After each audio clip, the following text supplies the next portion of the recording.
What's going on, everybody? It's your boy Adam. It's Sunday, June 29th, last day of the month. I've got the money in the bank to pay the rent, but it's a tight one for sure. I wish it wasn't so. If I was only paying rent, I would be left with enough money in the bank to almost pay next month's rent. But because I have to pay rent and a half a month's rent on top of that in one shot, it's hurting. But it's done. I just have to either write a check or figure out how to use Zelle for the first time. And we're good to go. I'm okay. I'm just annoyed. I knew right off the bat that if I did take the landlord up on that offer to pay half of the security deposit in 2 payments,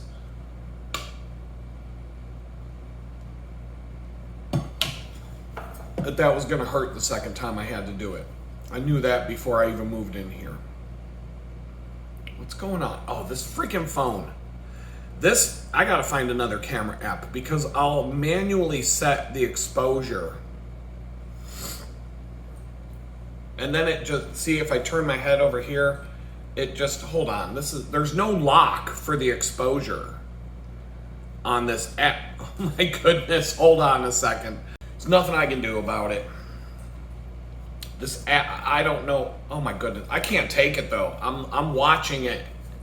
Hold on, all right, I'm just gonna have to fucking go with it. Unfortunately, this app, there's nothing I can do about when I move my face around. It's just gonna change the exposure setting. There's no way to just like put it where I want it to be right there and then stop fucking with it. The app is just gonna do whatever it wants. I don't understand why I can't just lock it. Any other decent camera app would allow you to just lock the exposure and have like a manual mode. Oh fuck, dude, this is pissing me off. It's pissing me off just to watch it though. Hold on, I give up on this. It's a lost cause. There's the option for me to tap the screen where I want the focus to be, and that usually sets the exposure and all of that. But this app, it's a shitty camera app that comes, I believe it's the default camera app for Graphene OS. Everything about that operating system sucks. I hate it. I got to try it. I got to use it for over a year. I'll never install this shit on another phone. It was an experiment when my friend put it on this phone. He just wanted to play. He had an extra phone. He just wanted to play around with it and see what it was all about. But I don't think he even had to use it as a regular phone to do everything with. It was like a second phone that he had to play with this stuff on. And so I gave it the thumbs down. I just think it sucks. In order to be able to use the phone as a proper phone, you basically have to undo everything that Graphene does to make it a secure phone. And you have to override, or you can't run any apps. You really can't. You could make phone calls and text and do a basic web browser, and that's pretty much it, without having to override and basically turn it into an Android phone, and you're right back to where you were with an unsecure, Google-controlled and tracked phone. So, but with the added caveat that it's a bigger pain in the ass to deal with, and there's apps that you can't run, especially financial and banking kind of apps and stuff like that. So, it is what it is. It's no big deal. It's Sunday. I've missed church. I woke up when I wanted to. That's a big deal to me because I don't do that much. But on Sundays, I don't set alarms. I just decide I'm going to wake up whenever I feel like it on Sunday. It's kind of like when I was in prison, I really wanted to get into that. When I came out, I'm like, I'm going to go to church. I'm going to do the regular. I'm going to do it. And at first, yes, I was going to church every Sunday. Not the first couple of Sundays I was home, but once I figured out what church I wanted to go to and what time it was, I was going to church twice on Sunday. So I even made up for the weeks I didn't go. And then when I was homeless, I was still going to church. I don't think I missed a Sunday. I don't think I missed going to church on Sunday the whole time I was in New York. And then I came to Houston, and there was no church within walking distance of my friend's house. And we went to the church that they like to go to. I think it was one time, maybe twice, but they have fallen into the same pattern I have. When you work all week long and you have your weekends off, and I don't even have weekends off, I have Sunday off, you realize that, like, I fell into the pattern before I was arrested, long before I was arrested, that I spent the weekends doing things with my kids, getting the house chores, mowing, yard work, that kind of whatever had to be done on the weekends, or just traveling or out doing things. And if you make a choice to go to church every Sunday, that's like half of your day on Sunday. That cuts out so many things that you can't do on the weekends. And I'm not saying that it's bad or good. I'm just saying if you make the choice that because Sunday's the day off from work, going to church is you can't go that far from home. You can't go, on a 4-hour drive to go do something for the day and turn around and come back. There's just different things that you can't do. And so it's very easy for us to fall into that pattern of, I swear yesterday I was like, I really want to go to this church down the road. It's a long, there's a church right next door to me, like boom, boom, like not even a quarter-mile walk. But it just didn't seem, when I looked at the website, I'm like, I don't think I'll fit in. Just put it that way. I don't think I'll fit in that one. But there's one at the other end. There's two more. There's one down the road a little bit, and I was like, I don't know about that one either. And then there's one at the end of the road that's like a bigger church. And I don't know about that either, but it seemed like out of all, I looked on the websites and just kind of tried to get the vibe of each one from what I could find. And it was that big one at the end of the street that seemed like it would be the best fit for me to try out. And they have a service at 11 a.m. Well, it's like almost noon now. And so my good intentions yesterday turned into, I need to sleep. I have to go back to the bakery tomorrow. I have to do this bike ride all over again. I'm tired. I got to work on my bicycles, which I'm probably not even going to do today. I've got dishes to do. I've got things to clean. I want to try and get one more box, at least one more box unpacked and organized in the house. I got to clean the bathtub, the bathroom. I want to take a bath. I got to shave. I'm telling you. And then, I've got to edit some videos and post them on YouTube, and I've got projects to work on for freelance jobs, and it's just like, you see what I'm getting at? Like, it's already noon by the time 8 o'clock's going to be here like that, and I'm not even going to get anything on that list done. Some things yes, some things no.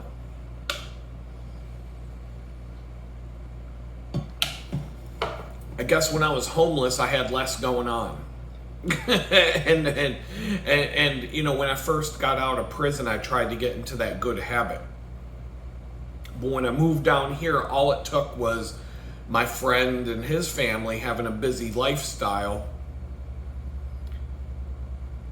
to where they don't have the time on Sunday, and I could have got on my bicycle and went to church on Sunday when I was at his house, but I fell into that trap too. I'm working at a bakery almost full-time hours, between 35 and 40 hours a week there, and doing freelance. I'm just spent. I want to just sit and do nothing on Sunday. So I don't know how I'm going to break that cycle, because I don't see it.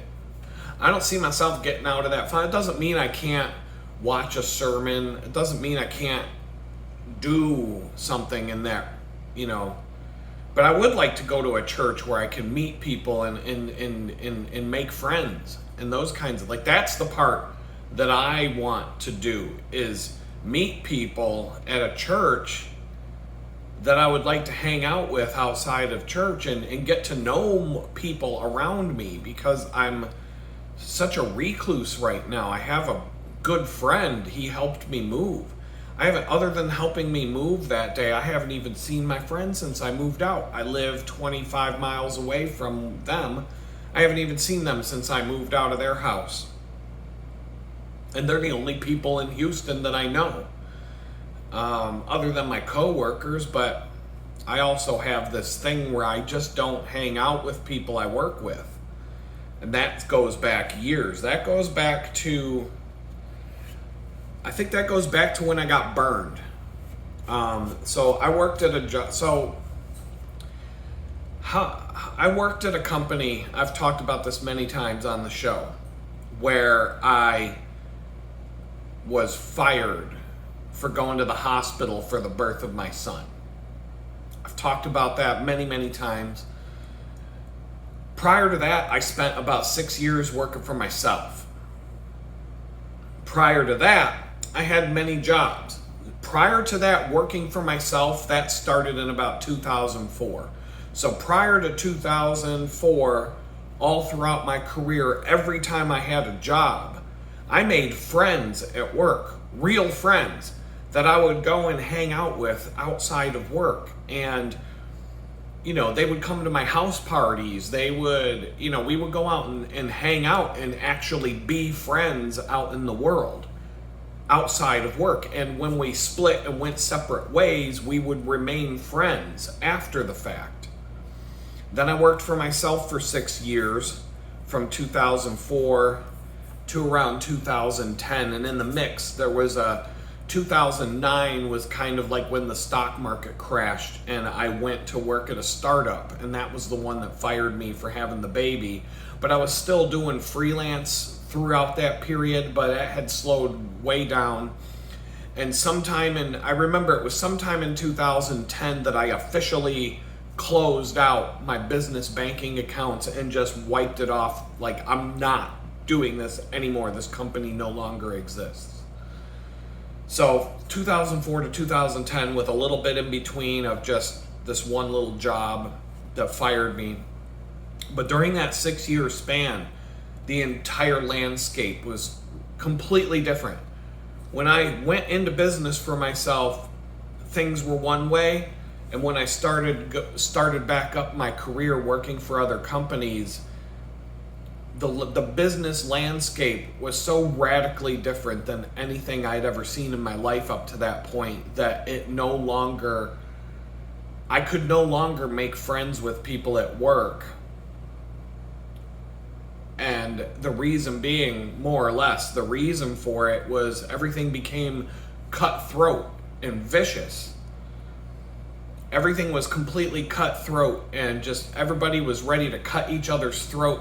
You couldn't be friends with somebody at work without risking something negative in your career coming about because you made friends with the people that you worked with, and you either said the wrong thing or you revealed something about yourself that you didn't want, that you shouldn't have because it got used against you or whatever. It was just cutthroat, evidenced by the fact that I worked for a fucking company that fired me for going to the hospital when my son was born, for fuck's sake. That's how cutthroat shit was, and it's only gotten worse.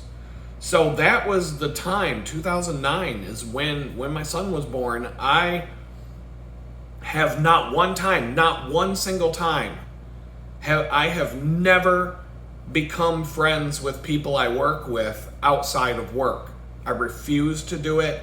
I don't hang out with people. Even if I get invited to do something with people outside of work that I work with, I won't do it. I don't go to the happy hours. I don't do anything. I will not be friends with somebody that I work with outside of where I work, ever. I won't do it. I've never done it since. That was 2009. It's 2025. I mean, we're going on 16 years of not doing that, minus the time I was away on my break. And so that you know, when you don't become friends with the people that you work with, there aren't that many ways to make new friends when you're at a new place. And here in Houston, the only people I see on a regular basis are them, the people I work with at that bakery. I don't see, and there are people there that I would be fine with being friends with outside of work. But I think that even they and other people have an aversion of, nobody wants to be friends with the people they work with anymore. And it's not just like, this is not just me. This is just, we've all learned that that's dangerous because of how the world is now. It wasn't like this back in the early 2000s. Whatever happened, that stock market crash in 2008 just changed the entire landscape of how we interact and how work goes. Not just, the 2000 scam also had an effect, and I think it made it 10 times worse. But it was right around that 2008, 2009 stock market crash that everybody became super cutthroat as a defense mechanism, because that was the first time that you could really lose your career due to no fault of your own. So you just learned to cut throats and, take no prisoners and give no quarter, because it was the survival mechanism, and that's how it became. That's how things turned out. And so it's just kind of, it's unfortunate because it's hard when you move somewhere and people are reluctant to want to be friends with outsiders anyway, especially the older you get. So it's just I feel like I'm all alone down here. I don't know if it would be much different if I was in Pittsburgh, because I know lots of people in Pittsburgh.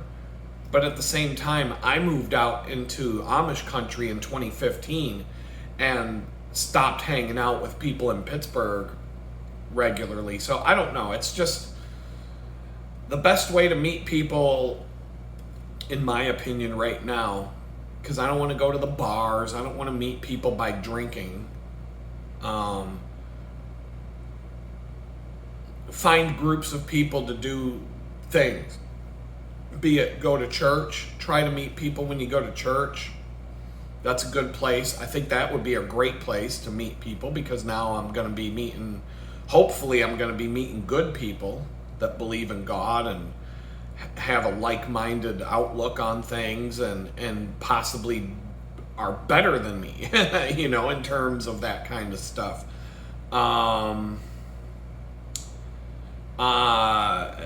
Maybe getting involved in going on group bicycle rides, find meetup.com or whatever and show up for bicycle rides with a group of people. But I have road bikes.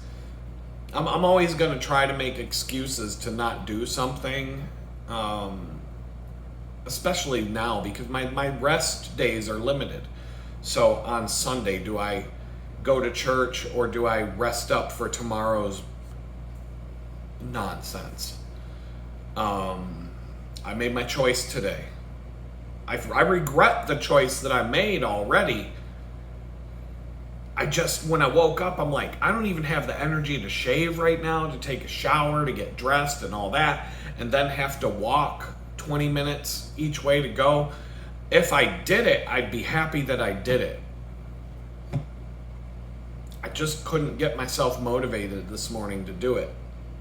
There was a slight chance that I was going to get myself out of bed as the skies were starting to lighten up. the natural light coming into this place has an effect on me waking up in the morning. And it happens around, around 6 a.m. Between 6 and 6:30, the sky starts to lighten up because the sun's about to come up. And I did wake up for a brief period, and I was like, it's Sunday. I just went back to sleep. Back to sleep. I just rolled over and went back to sleep. And then by the time I woke up again, it was like, I didn't even have the energy to walk from my sleeping cot to get coffee. I was hobbling across the apartment. My body's like stressed from all of the cycling. Like, my body is really wishing that it could just take a couple of weeks and regenerate and relax and just shut down. And from experience, if I were able to do that somehow, I would, the recovery that I would get, like the recovery of energy that would come back to me, I would be in better shape. I'd be able to get on my bicycle if I took 2 weeks of not doing any strenuous activity, and I'd crush my average speeds. I mean, it would be a knockout. If I could just regenerate and recalibrate. But I haven't had a physical break. The last time I can remember having a physical break where I didn't have to do anything for a week was when I moved to Houston. The first week I was here in Houston, I basically sat on a couch watching Star Wars stuff while my friend and his family were in New Orleans, and I really wasn't. I didn't really have to start exercising again until I got a job, and it was a definite uptick in my energy when I went back to exercising and riding a bike now and walking a little bit. I started out the job by walking to work, and then I immediately got my bike put together because it was too far of a walk. But I had energy that I didn't have. And now overall I'm stronger than ever, stronger than I was back last October. I'm much stronger now on the bike and everything, but I'm slipping backwards in my fitness because my body's just rejecting how much I'm putting it through.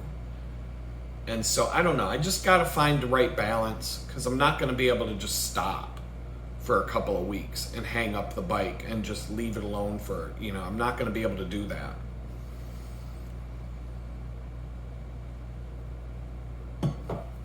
But I did find something really, really interesting yesterday. I've talked about it a little bit, but I actually did it for the first time.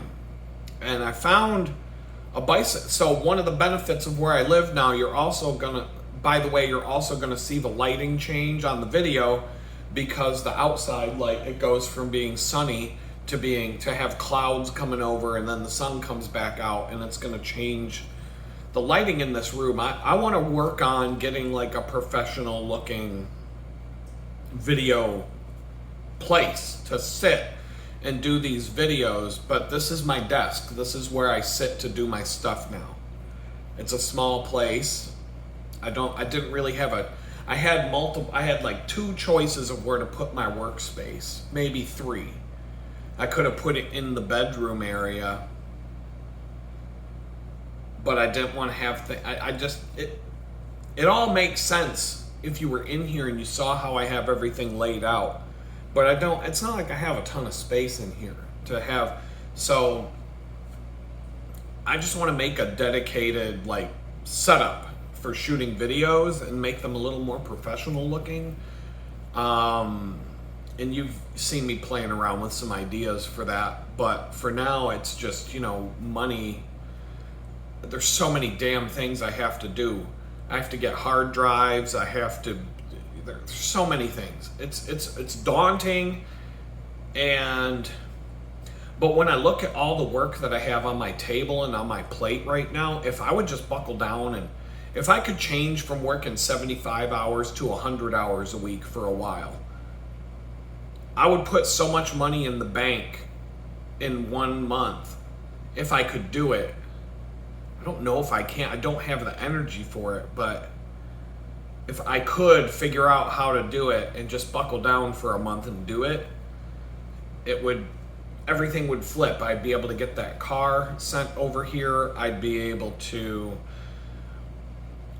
get all the things on my list for what I want to do to the apartment would all be crossed off. That would be off my list. My monthly bills would probably go down. I could get stocked up on groceries to the point where it's more manageable. Right now I'm grocery shopping about every 2 weeks, so my grocery bill is high, but when you calculate it over 2 weeks, it's just, there's a whole bunch of stuff I ran out of, and I didn't go grocery shopping this past week. All I did was buy coffee, but I bought enough coffee that I should get 2 months out of it. I paid more for coffee than I ever do, but it's for the hope that it lasts for 2 months and the actual cost of coffee goes down dramatically. And so I'm trying to do more bulk orders, and I'm trying to get it so that I'm not having to restock everything every week.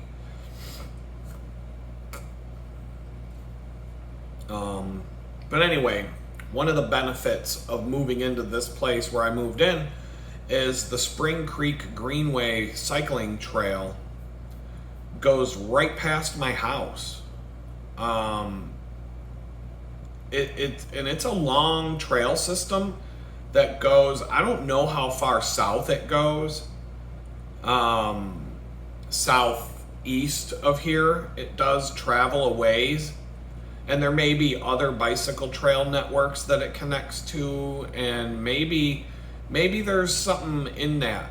But where I live right now, I can go down this residential street that I live on, there's a little bit of traffic on the road I'm living on right now, but it's not that bad. And all of the roads, all of the streets that branch off of it are almost no traffic, because they're just light residential streets where people have, little cul-de-sacs built and stuff. Oh, wonderful. Now it's down. It went from sunny to downpouring. It's not ridiculously loud when it rains. I'm going to turn this up a little bit. There we go. It's going to get a little grainy, I've noticed on these videos. Part of it's the app that I use. Let's see here. But I can go down, basically I can go down to the end of my street and make a cut up north, and I hook right up to this Spring Creek Greenway trail. And it's a mile away from my house. And then I can yesterday I tried it for the first time on my way home from work. Wow. If that level of rain, I hate to jump around like this, but if that level of rain takes place for an hour, this whole place will turn into all the land around my place will turn into a lake.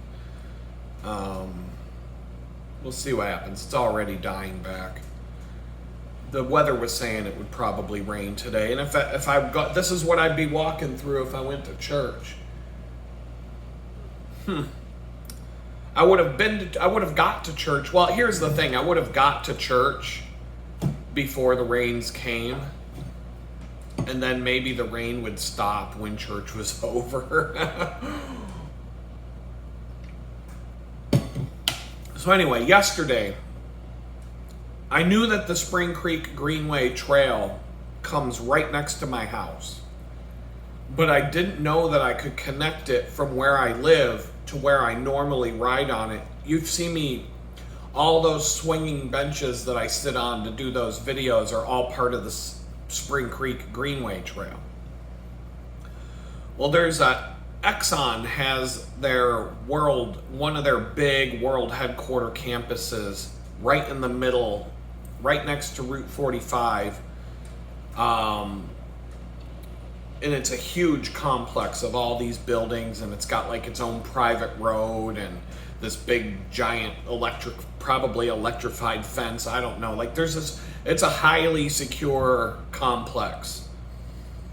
And the land that they own around it, they had to give up some of their land in order for this Spring Creek Greenway Trail to be connected so that you could go to the other side of Route 45 and continue on it.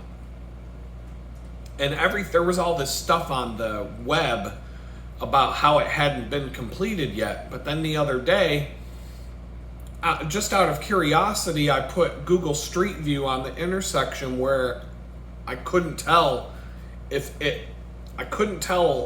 trail continues or not. And I look, and Google Street View not only told me that it was there, but I could go on a virtual bike ride on Google Street View and see it. And so I'm like, oh wow, it's great, it's done, it is done. It does work. And so yesterday when I left the bakery, I went on what turned into a 24-mile ride to get home. 22 miles is my normal route that I usually take. The fastest, shortest route that I can take is about 18 miles, but it's on the worst roads.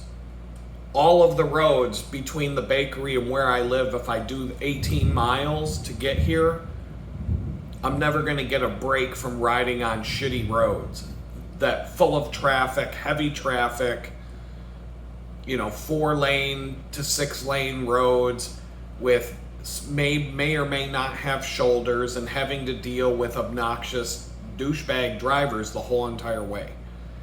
I mean, 6 miles is a significant time savings on a bicycle ride. I can reduce the time it takes by 20 minutes if I take the 18-mile ride. Say if I leave at 5 and I'm going to get home at 6:30, I could be home at 6:10, taking the 18-mile version. But what's it worth in terms of peace and quiet and your mental state and all of that? So I decided to try out what it would be like to take the mostly woods route to get home. And I did it. Like, I didn't take any, well, here's what I did. It's 1.5 miles to go from the front door of the bakery to where the Woodlands cycling trail starts. The closest place from the bakery that I can get on a bicycle trail in the Woodlands here outside of Houston. It's 1.5 miles. That includes the parking lot, getting on the road that leads to the Woodlands, where I'm basically I'm on the very, very edge of the Woodlands where I work. It really is the edge of the Woodlands. As soon as I leave the bakery and I go one intersection into the Woodlands, I'm basically in the Woodlands at that point. But it takes a minute to get down to an intersection where the bicycle trail starts. I don't know why the bicycle trail doesn't go all the way to where I work, but it doesn't. There's a point where you would have, it's 1.5 miles from the front door of the bakery to the Woodlands bike trail. But then if I want to stay on that bike trail, I can go 7 miles without having to get on a road. I may have to cross a couple of roads and cross streets and stuff, but the bike trail allows me to go 7 miles without having to ride on a road. I think the bike trails that go through the Woodlands can be more dangerous than being on a road, in my opinion. I feel like it's just a matter of time before I have a head-on collision with someone on an e-bike zipping through there at 40 miles an hour. I came across someone on an e-bike yesterday who had somebody sitting on the back seat while they stood up and were on the handlebars, and they were zipping down those Woodlands the Woodlands bicycle / jogging trail. They were going like 40 miles an hour through that with two people on the bike just riding down the middle of the trail without a care in the world about who else might be on the trail. That's how people act when they're in the suburbs. And so I didn't come close to hitting them, but there's so many blind turns and blind corners where you can't see around the corner to see what's coming the other way. It's just a matter of time before I'm going to go around one of those blind corners and some suburban douchebag's going to be in the left lane going 45 miles an hour on an e-bike, and boom, it's the end of it. Even if I'm on the right-hand side like I should be. So anyway, it's 7 miles of that. The Woodlands cycling trail system. And then at the end of the Woodlands, the opposite, I'm at the top left corner of the Woodlands. Now I'm at the bottom right corner, basically, of the Woodlands. And I have to get off the trail network and go 4.5 miles on the road, 4.5 miles. 3 of those miles are on a busy road with no shoulders, people honking at me, acting aggressively, douchebags. Because these are the Woodlands douchebags coming in and out of the Woodlands, and now I'm in their way of getting back and forth from their precious little cul-de-sac. And they're in this little stretch, this 3-mile stretch of road, typically is where I meet the most aggressive douchebags on my way to and from the bakery. But this one 3-mile stretch of road is the only way that it's unavoidable for me to take that 3-mile stretch of road to get to and from there is to take the 18-mile road, or take the 18-mile route, and that entire 18 miles from beginning to end is full of the same douchebags that this 3-mile route is full of. So instead of having to put up with those people for 3 miles, I have to put up with those people for 18 miles. And I would just be, that's where I'm gonna need to carry a ball-peen hammer on my backpack strap right here so that I can just reach out and smash someone's window when they're getting too close to me. But I'm on federal probation, and I'm the one who will get in trouble for that shit. The douchebag that tried running me off the road and killing me, nothing will happen to them. I shared a prison cell with a guy who ran over a guy on a bicycle and killed the guy. He got 14 months in jail for killing a guy on a bicycle. I got 2 years in prison for mean tweets. So take that into account. I already know how this is going to go. If someone tries to run me over and they kill me, they'll go to jail for about 1.5 years. If I smash someone's window with a hammer who tries to kill me, I'll get 3 years in prison for that. Tell me that's fair, but it is what it is. So, the only saving grace about that 3-mile stretch is that there's a Gatorade stop 1.5 miles through that stretch. So I can pull off the road and go to this convenience store and pick up a couple of bottles of Gatorade. Yesterday I did it because it was hot. It wasn't sunny, but it was hot. So I figure get those electrolytes and avoid any kind of electrolyte crash or anything that might take place. Just get refueled and go. It's like stopping for gas. So 4.5 miles on the road, 3 of which are on that aggressive road, but then there's a 1.5 mile stretch through this quiet little cul-de-sac where there's almost no traffic, and it's real quiet and peaceful. Once you get on that road through the cul-de-sac, you're pretty much good to go.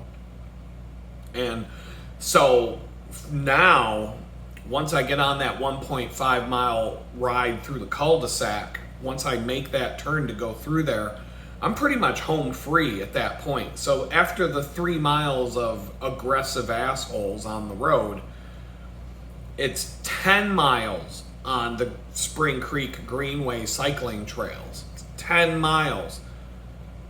And then I get off the trail system and I'm a mile from my house.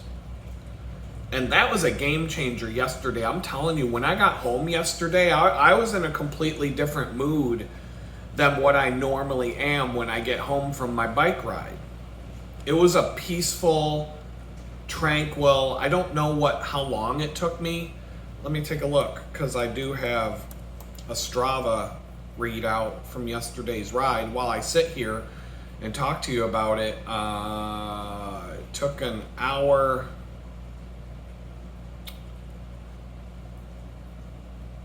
That don't make any sense. That doesn't make any sense at all.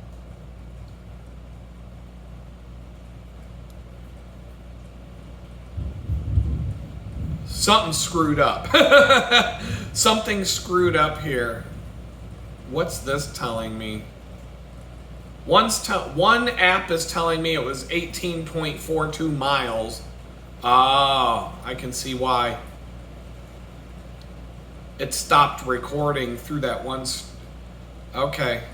That's really, okay. When I stopped for Gatorade yesterday, one of the two apps flaked out while I was inside the building and never picked up the GPS signal until I was well past. So that one's getting deleted.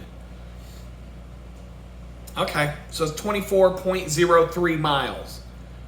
And it took me an hour and 50 minutes to do it. So now that, I don't even know what my average speed would be. An hour and 50 minutes to go 24 miles is a little bit slow. Let me just see.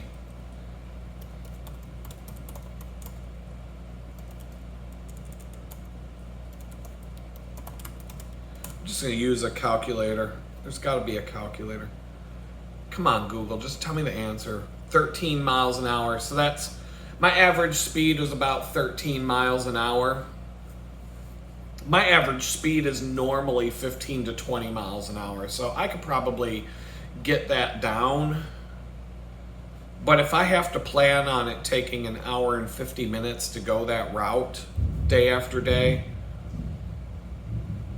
my normal route, I leave at 6:30 in the morning and I get there at 8 o'clock.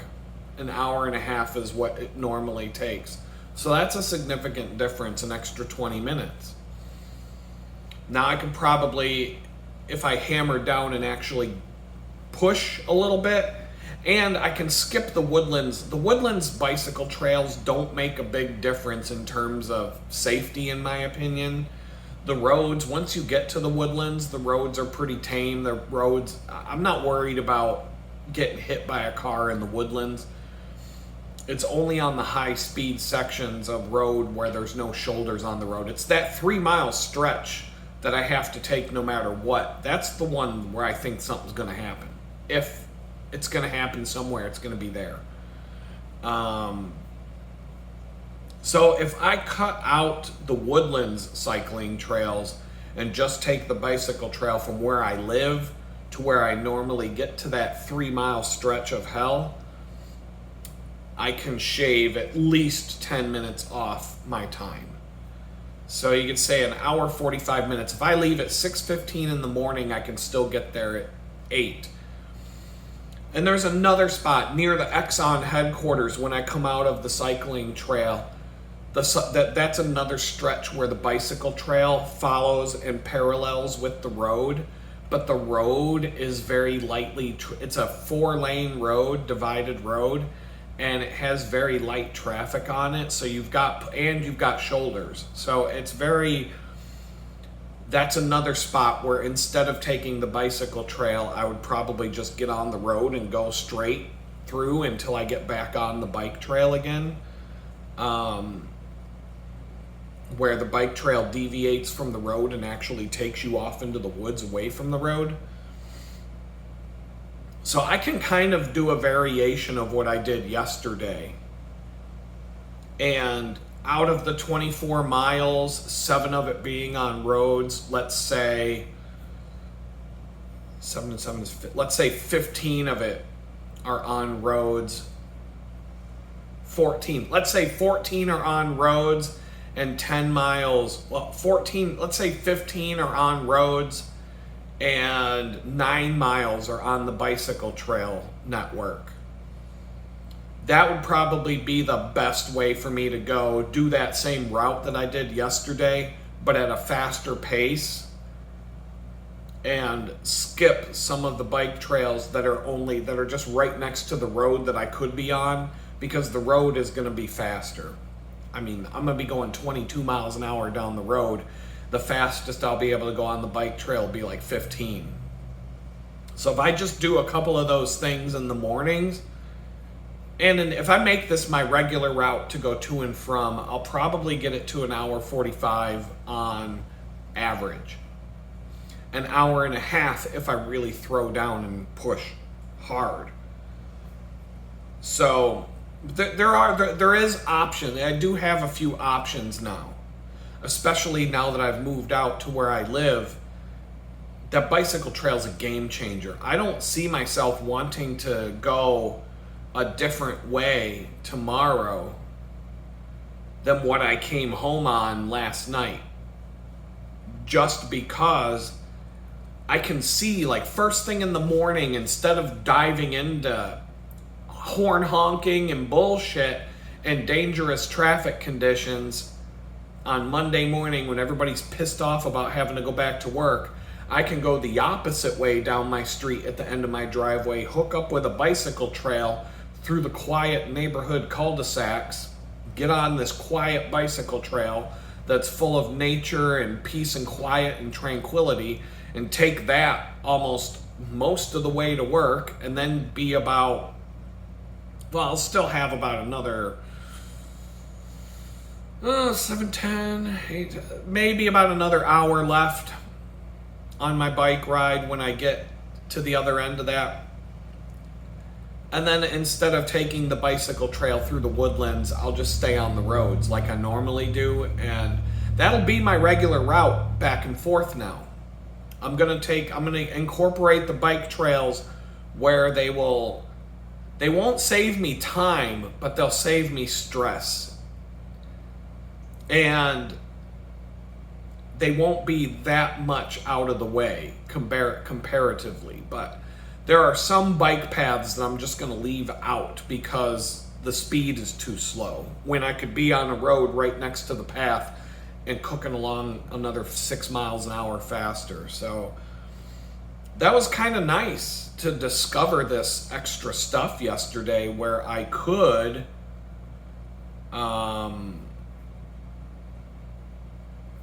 I mean, that would be nice to be able to do that. So yeah, out of 24 miles, 17 of it can be on cycling trails without cars. So if I'm just out of it, like if I'm at work at the bakery, and when I get out of work, I'm not in as much of a hurry to get home as I am to get there in the morning. So if I just want to relax and chill, I can take a 17-mile through the woods route and just enjoy the scenery, enjoy the variety, enjoy doing something different, and then only have to do 7 miles on roads out of the 24, which isn't bad. And only 3 of those 7 are on a road that sucks, and I can even break that road up that sucks 1.5 miles, stop and get some Gatorade, 1.5 miles, get back on Tranquility Road. And so 21 miles of peace and quiet with only 3 miles of assholes with a Gatorade break in the middle of it is a pretty decent compromise. And I think that alone, my mindset was different when I came home last night. I just felt good when I got home yesterday. it was just a different mindset when I came home. I didn't feel like, because usually on my way home, the last few miles to get to my place here, there's usually a lot of like aggression, just yelling and screaming and horn honking and all this and that.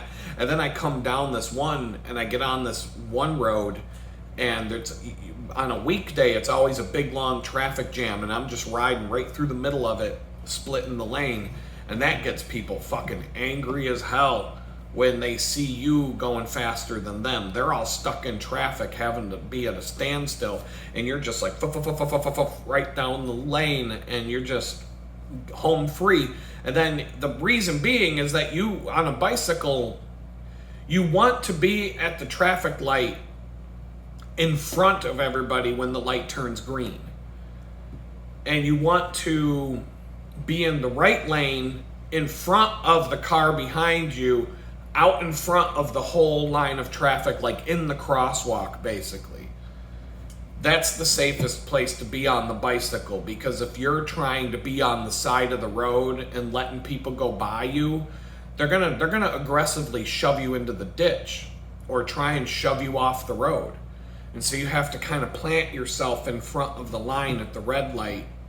But if the light turns green while you're coming up to the light, you just kind of have to look at the traffic and figure out there's going to be a gap between some cars, and I'll either pick up my speed or drop my speed and slot in between two vehicles, and then meander my way over to the right side of the lane, go through the light when it's green, and just do whatever it takes to get over to the right-hand side of things so that people can get around you. But people get really aggressive and they're really shitty, and you have to be unafraid of it. But I've been doing this shit since I was in the 3rd grade, so there's nothing these people are gonna do that I haven't seen a million times.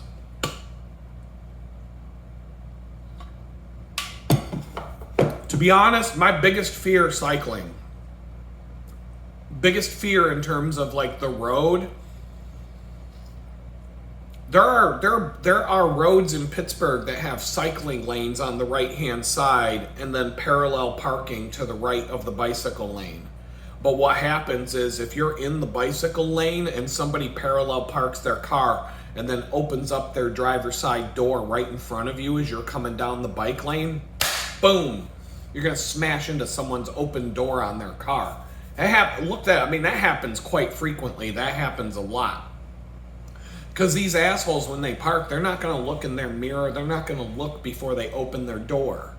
And so if I'm in a situation where there's parallel parking going on, I always make sure I'm out in the lane far enough so that if somebody opens their door, it's not going to affect me. And I'm telling you, this shit happens all the time. There was one day I was coming into the bakery and I was going down this one road that has a shoulder. It has a wide shoulder. There was a van, like a work van, parked on the side of the road on the shoulder. And I saw it way up ahead. I mean, I'm talking like a quarter mile to a half mile ahead of me. The vehicle was just parked there. As I get closer to the van, I was like, I automatically got in the middle of the right lane of this road. And of course, now it's 2 lanes going my direction plus the shoulder, but I'm in the middle of the travel lane. So the passing lane is still open. People can get into the left lane and pass me, but I'm taking the middle of the lane. Sure enough, as I'm passing that work van, the fucking dude opens up the driver's side door right as I'm coming by. If I had been either to the right of the travel lane or on the shoulder itself, I would have plowed right into this guy's door. He did not look. He didn't even give a fuck if there was a car coming in the travel lane. And his door, when he popped his door open, was in the lane. If a car was coming, a car would have taken his door off. But he didn't fucking look. He didn't give a fuck. He was sitting there for a few minutes. And I'm very, very nervous when I see someone parked on the side of the road. I won't go anywhere near that door.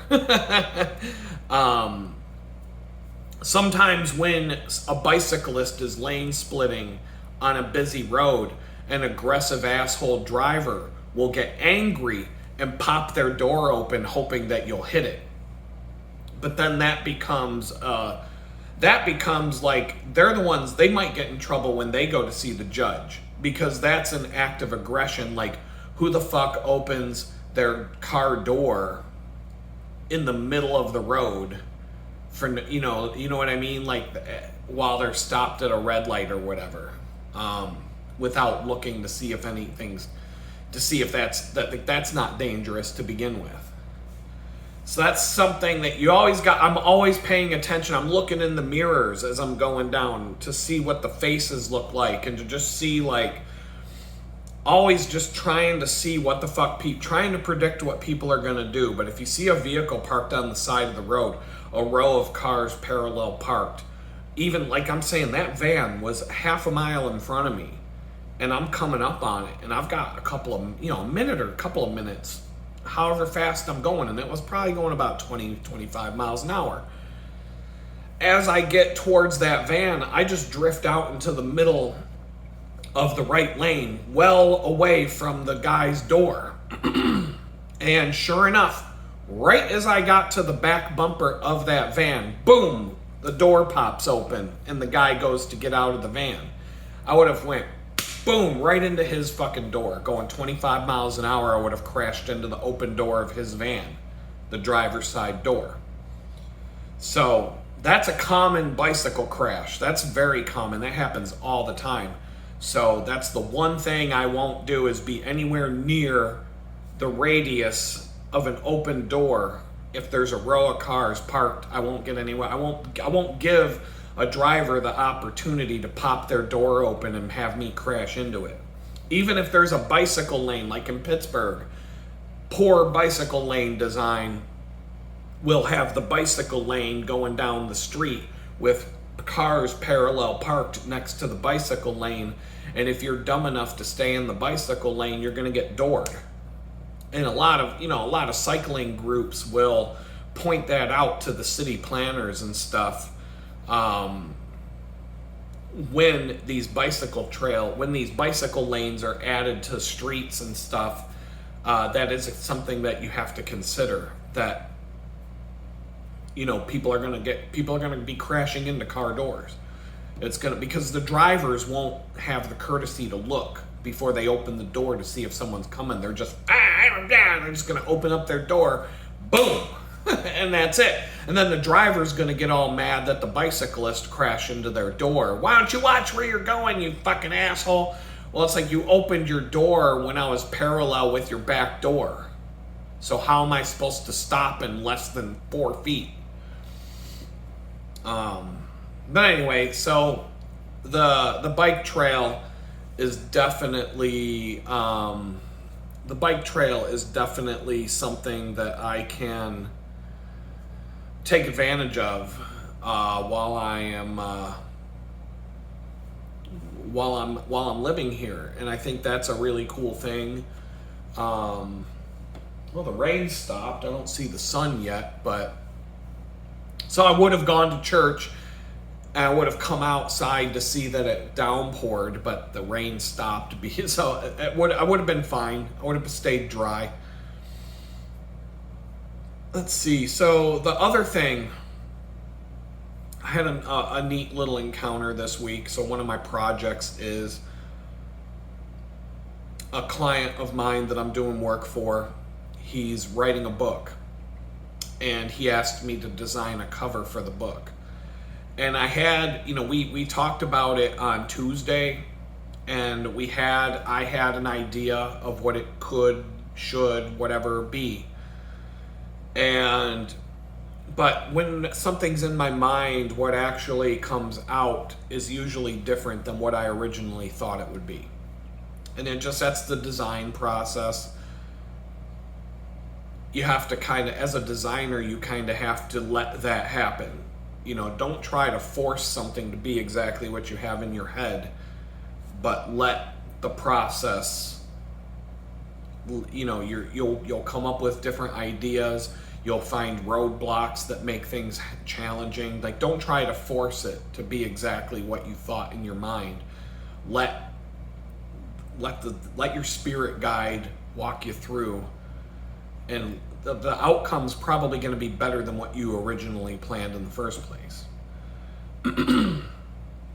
And my client had a title in mind for the book, and he's changed his mind on what the title would be more than once. And he thought he had a title that he liked. And I kind of was like, I don't know. I didn't like it for a number of reasons. But I think the biggest reason that I didn't like it, excuse me, I don't know why I get like this when I talk to you guys now. I can talk all day long and not get all phlegmed up, and then I sit down to shoot a video and it I don't know what's going on there. But the title, I think the best way to put it is that he'll come up with an idea for a title for something by stealing a title of something that already exists and that people are familiar with, and changing a couple of words around to make it his title. Like, I don't know. That's the best thing. Okay, like every time that there's a scandal in politics, what do they call it? Something gate, spy gate, pizza gate, something gate, Trump gate. It's always something with the word gate at the end of it. It's like these fucking unoriginal assholes can't get away from Watergate. Watergate wasn't that in the fucking 60s, for crying out loud? When was the Watergate?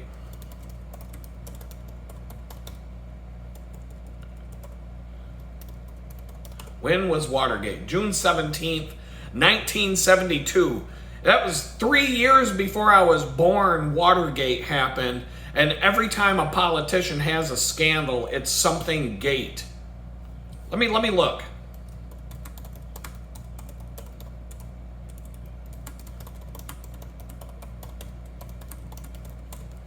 How many scandals? List of gate scandals in oh my god, Wikipedia has it.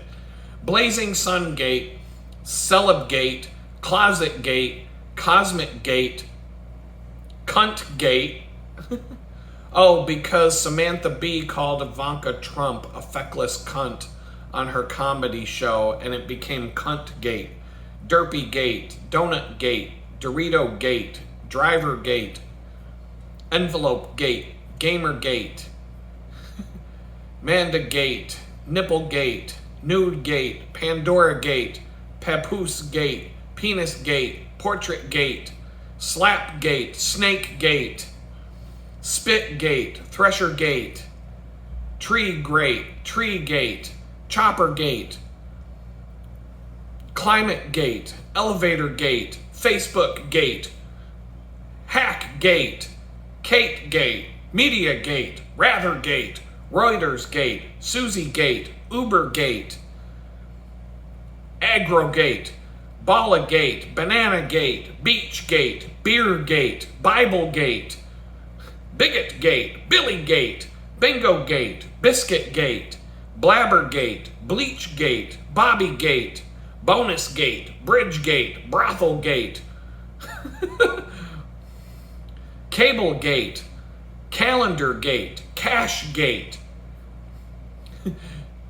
Cheery Gate, Chopper Gate, China Gate, Clone Gate, Coin Gate, Coal Gate, Coke Gate, Corn Gate, Crypto Gate, Debate Gate, Donny Gate, Dildo Gate, Duna Gate, Elbow Gate, Email Gate, Facelift Gate, Fall Gate, Fajita Gate, Fan Gate, Farm Gate, Fart Gate, Fergie Gate, File Gate, Fridge Gate,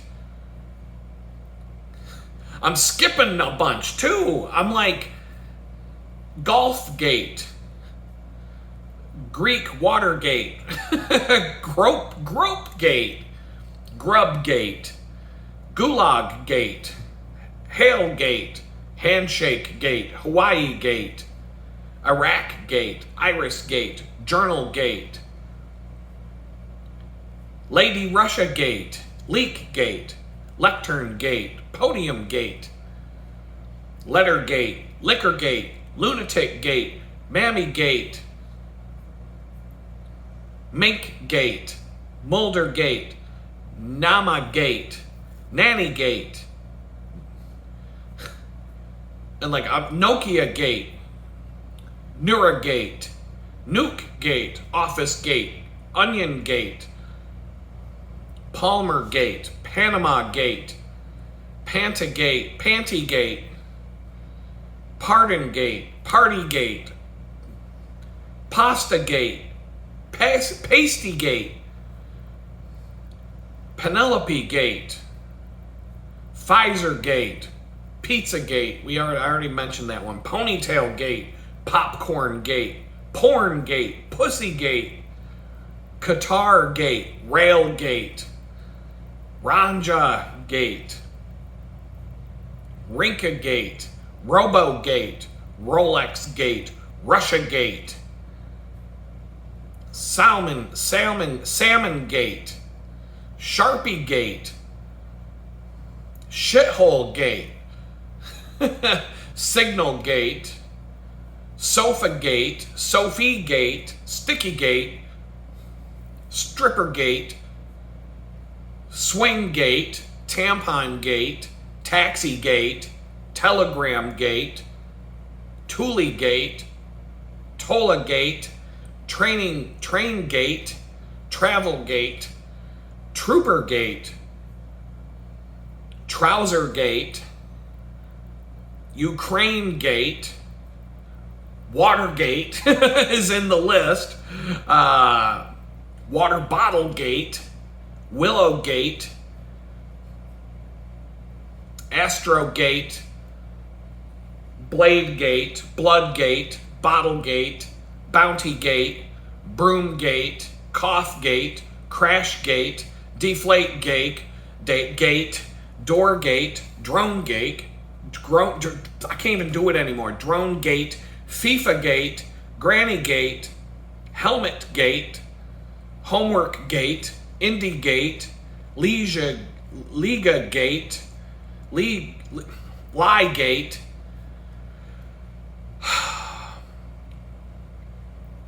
Monkey Gate, Nap Gate, Pie Gate, Sandpaper Gate, Seat Gate, Shoulder Gate, Siren Gate, Skate Gate, Sonic Gate, Spring Gate, Spy Gate, Sticky Gate, I already said Stripper Gate, Tattoo Gate, Tiger Gate, Toilet Gate, Trip Gate, Jeans Gate,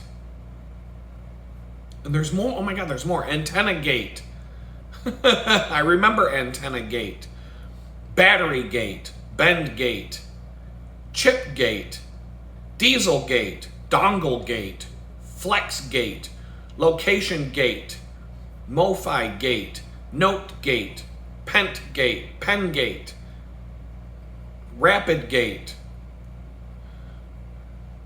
Resolution Gate, Shirt Gate, Stain Gate, Webcam Gate, Butter Gate, Fart Gate, I already said that, Floss Gate, Horse Gate, Monkey Gate, I already said that, Nutella Gate, Nut Gate, Smush Gate, Italy Gate, Kate Gate, Obama Gate, I forgot about that, Pencil Gate, Pig Gate,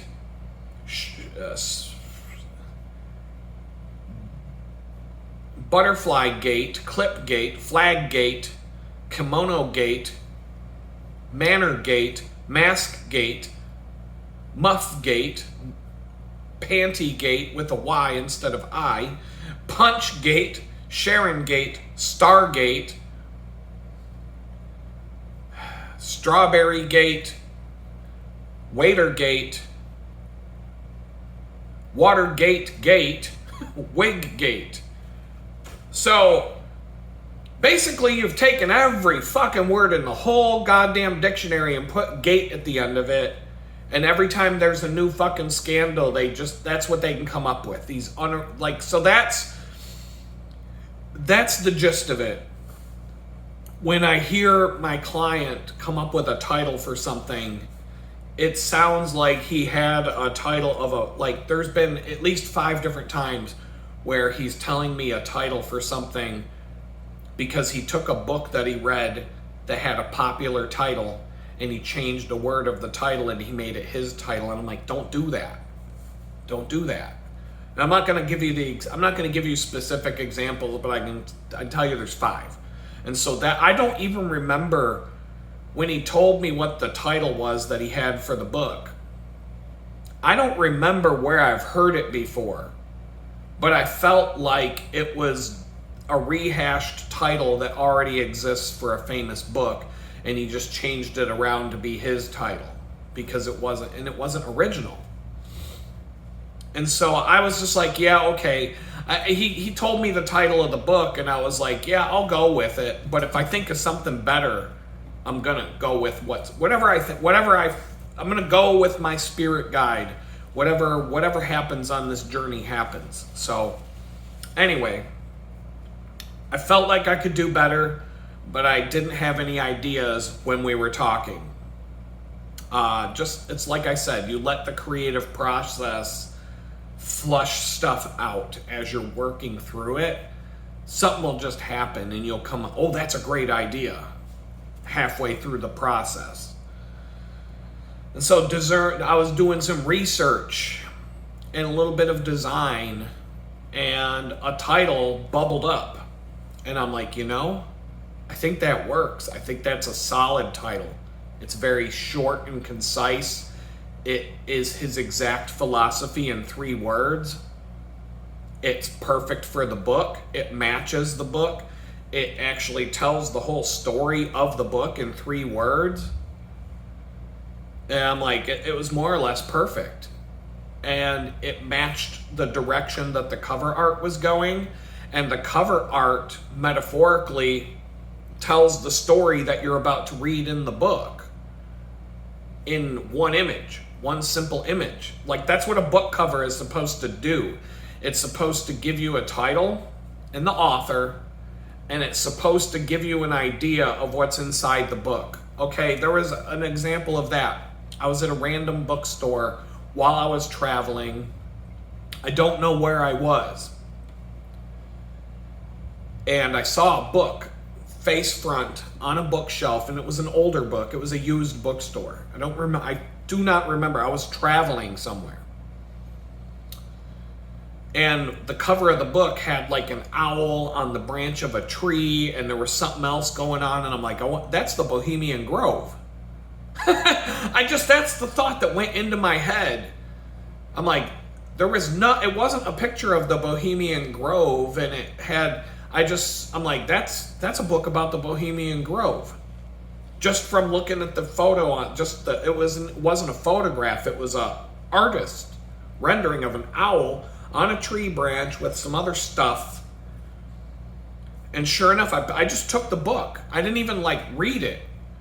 I was like, there's something about the Bohemian Grove in this book. If you know what it is, you know. If you don't, you don't. Look it up. I don't got time for that in this video. Sure enough, as I start reading the book, it's a fictional book that takes place in the Bohemian Grove in California. And I'm like, I knew just from the damn illustration on the front of the book that that's what this was going to be about. And so that's what a book cover is supposed to do. It's supposed to, at a subconscious level, when you see it, it's supposed to tell the story of what happens in this book without you having to read words even. And so the design, everything kind of just fell into place. And you look at this book cover that I put together for him, and it does that. And when he saw it, when he saw it, he was like, yo, wow. And he told me the illustration is simple. It covers all the things that he wanted it it conveys everything he wanted this book to convey. And this is a rough draft of the cover. This isn't the final cover. It does everything that he wanted it to do, front and back. And I think it's great. I think it works. I think this is a great book cover. And the reason why I'm doing the art right now is because he wants to pre-announce it on his website. So I want to take the artwork that I'm doing for the cover and use it on the website, in a different format. It's going to be horizontal banner versus a vertical book cover, but the elements, the elements that make up the cover of the book are going to be in the website somehow in the design. There's going to be something about this book on his homepage, and it will be using the same elements from the book cover that I designed. But anyway, he liked it.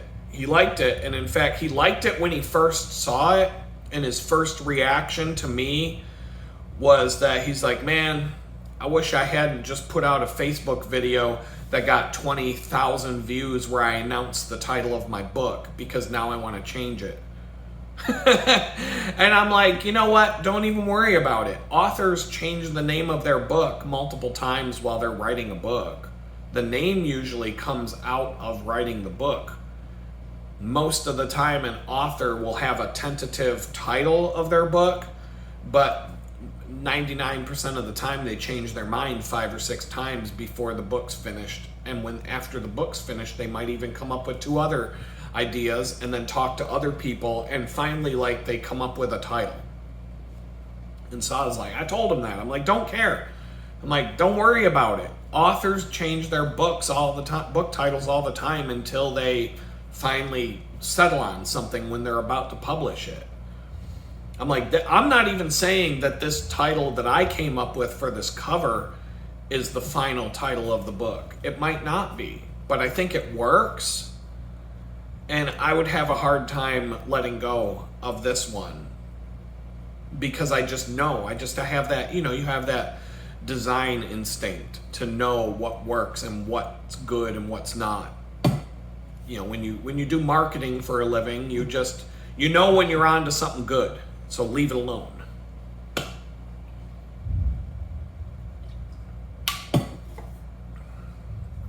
It works great. The whole book cover, I'm looking at it right now, and I'm like, because I'm just trying to I took a few days away from it visually, so I haven't looked at it in a few days, and now I'm looking at it again, and I'm like, this is it right here. I mean, artistic wise, it needs another couple of rounds of improvements, but the design's, it's perfect. It tells the story that you're going to read inside the book. The front and back cover together tell you everything that you're about to witness, that you're about to read. But this will evolve. It's going to be a little bit of time before he's done with the book, and he's going to have a professional editor help him bring it to the finish line. But it's a short story. But I said, look, I'm like, nobody cares that you're going to change the title before the book comes out. I'm like, nobody's going to remember the title you just told them. So I'm like, here's a fun fact. When Star Wars, I'm always talking about how Star Wars lines up with the current world that we live in. When George Lucas was filming Star Wars, the first movie that he made, back when everybody just called it Star Wars. It was Star Wars Episode 4, A New Hope. Nobody ever knew anything other than Star Wars. The Episode 4, A New Hope, none of that shit was in the marketing campaign at all. It was Star Wars. That was the title of the movie. The whole Episode 4, A New Hope thing, that started to come out. I mean, it was in the movie. It was baked into the opening crawl. But nobody gave a fuck about that. It was Star Wars. That was it, because it was the only one. It was Star Wars. That was it. It worked. You want to know what George Lucas's original title for Star Wars was when he began filming this movie? Get ready, here it comes. The Adventures of Luke Starkiller as taken from the Journal of the Whills, Saga 1, The Star Wars. That was his original title for Star Wars. The Adventures of Luke Starkiller as taken from the Journal of the Whills, Saga 1, The Star Wars. Could you imagine that bullshit on a movie poster? Could you imagine that on a billboard back in the mid-70s while you're driving down the road and you're trying to, like, The Adventures of Luke Starkiller as taken from the Journal of the Whills, Saga 1, The Star Wars. There's no room for a fucking lightsaber on the damn billboard if you gotta put that whole fucking title on a billboard. But Star Wars with a couple of hands holding a fucking lightsaber and an X-Wing and a TIE fighter, boom, you're done. It got everybody into the theaters. Star Wars, that's it. That's all you need. Star Wars. They changed Luke Skywalker's name. His original name was Luke Starkiller. And that, I mean, doesn't that sound fucking retarded compared to Luke Skywalker? And the funny thing is they actually used Starkiller in one of the movies. In the Force Awakens, the third planet-sized Death Star thing that they had to destroy because they couldn't come up with another plot. It was called Starkiller Base. So that was kind of an homage. That was like a throwback to George. Hey, we finally found a way to put Starkiller in one of these movies, but Luke Skywalker's. If Luke Skywalker was Luke Starkiller, I don't think the movie would have been as successful. Because it was a dumb name. It was stupid. But see, this is what I'm talking about. When George Lucas invented Star Wars, that's his movie, that's his story. He wrote that. He created that. That's his brainchild. But there were other people working with him that said, hey, George, you might want to change that name around. George, hey George, do you want to make money with this? Or do you just want to make a movie and waste all of our funding that we gave you and go broke and never get anybody to want to lend you movie to make another movie? Or would you rather make so much money from this movie that you'll be able to make whatever fucking movie you want to because you'll be able to fund it yourself in the future? Which do you want to do, George? Because The Adventures of Luke Starkiller as taken from the Journal of the Whills, Saga 1, The Star Wars, is not a good title, George. Why don't we just call it Star Wars? What do you think? What do you think, George? You think we can just call it Star Wars and go from there and see what happens? Boom, it worked. Could you imagine the fucking logo for The Adventures of Luke Starkiller as taken from the Journal of the Whills, Saga 1, The Star Wars, versus the iconic logo that everybody can recognize without even knowing how to read, Star Wars. I mean, you can picture it in your head. Just from me saying Star Wars, you picture the exact typography and you know what it looks like. You know what the logo looks like. So, and there's even variations of that logo, but you'd recognize it before you even read the words. And so that's the whole point, that when you're putting together something creative like that, just like I had to let go of the idea that I had for the cover design and just let the cover design itself with me as the, instead of trying to force the orchestra to bow down to me with the wand and the dictator up front telling everybody, like, let the musicians play and let's see what happens, and just kind of direct the thing so that it sounds good. It's kind of like that when you're a designer. You just like, yes, this is my idea that I have, but let's just see where it goes. And it went in a different way than I thought. But it came out great, and I'm happy. I think this is a good design. and it's not like, it's a good rough draft. It's a good concept, and it's pretty tight. I mean, you could see this on a shelf as it is right now without me doing anything to it and be like, oh, it stands right out. Boom. It fits his personality. It tells the story of the book. It matches the fonts and typography and color scheme of the website and branding that we use, which that wasn't even important to me, but that's where I started from. He gave me a photograph that I didn't like at first, and I was just going to do an illustration based on the photo, but then I ended up using the actual photo, and I didn't even like that at first. But then the more I looked at it, and the more I was like, no, this actually works because it's him. It's his hands making a shape that he makes with his hands. And I'm like, it's more personal to him because that's his hand. That's him. So so we're gonna have a meeting on Tuesday about this. But he came back at me yesterday with a text message after he had let it sit in his mind for a few days. And he came back and he was even more like, oh my God, I love this fucking book cover. He's like, I really like this one aspect of it. And it was kind of the one aspect that really nailed it for him, was an afterthought on my part. At first, I had not even noticed this, but when I put it in, I was like, oh, that's it right there. Boom. I knew that one little addition, one tiny little bink on the front cover was going to make him ecstatic when he saw it. Just this one little detail. And a lot of other people are going to see it and go, oh, people are going to have something to say about it. I can tell you that. But that's good, because if people have something to say about it and they're going to point that out, that means people are talking about it and it's doing its job. So that's where I'm at today. I hear the thunder outside. I really don't want to leave the place. I want to I don't know what I'm going to eat later. I might just make some grilled cheese sandwiches with some bacon and some grilled cheese and caramelized.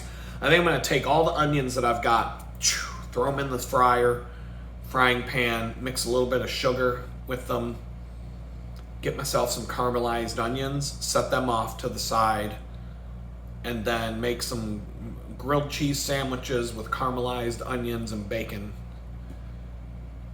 And I'm just gonna make a stack. I'm gonna make a stack of them because that's gonna be too damn good. So I think that's what I'm gonna do. I'm gonna get that'll help me. That'll mean I can wash my dishes and to make what I want to make for dinner, for late lunch, early dinner, whatever the hell it's gonna be. I'm not even my frying pan will only need a wipe down when I'm done cooking. Just the butter to make the sandwiches. I'll probably throw the bacon from the fridge into the frying pan just to warm it up a little bit because I don't have a microwave yet.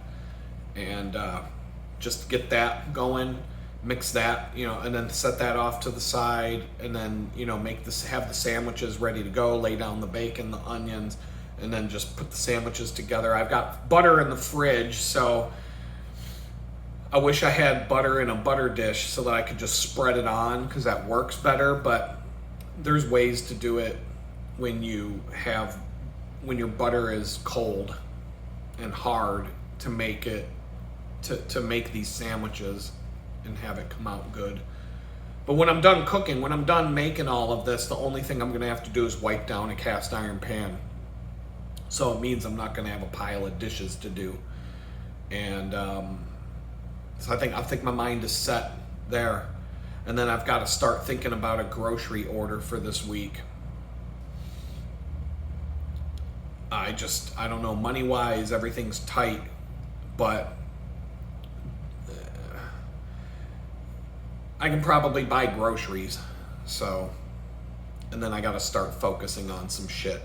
But it's been 30 days. 30 days in my new place. This is day 30 in the new place. And so I'm not trying to beat myself up too much, but the first 30 days living in the tool shed were just as tight and difficult as these first 30 days here were.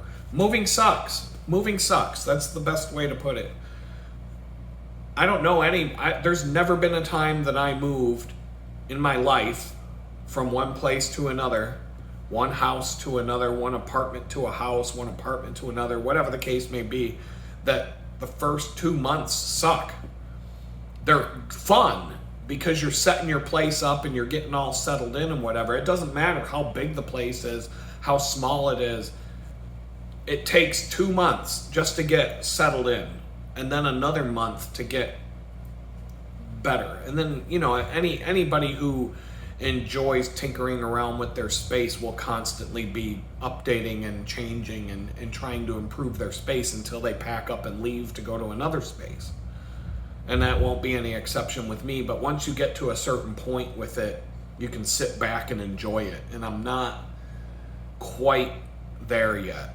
I've got 2 more boxes of stuff that I want to unpack and put on the shelves, and then figure out, okay, what do I want to put in storage totes, and what do I want to have out on the shelves?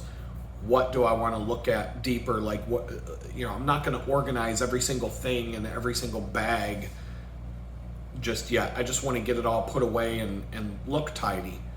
And from there, it's going to be more of a process of, okay, so from here, what do I want to get rid of? What do I want to keep? What do I want to, how do I just keep improving this from here? But I got 2 boxes. I could probably do it today. I got to fold some clothes, do some dishes, organize 2 boxes of stuff, clean out the bathtub with some soft scrub, see if I can get it cleaner than it's been since the day I moved in. I got to take a hot bath. I got to shave. I got to edit videos. I got to push those up to YouTube so that I have something going up today. How do I get all this stuff done on a Sunday? I don't.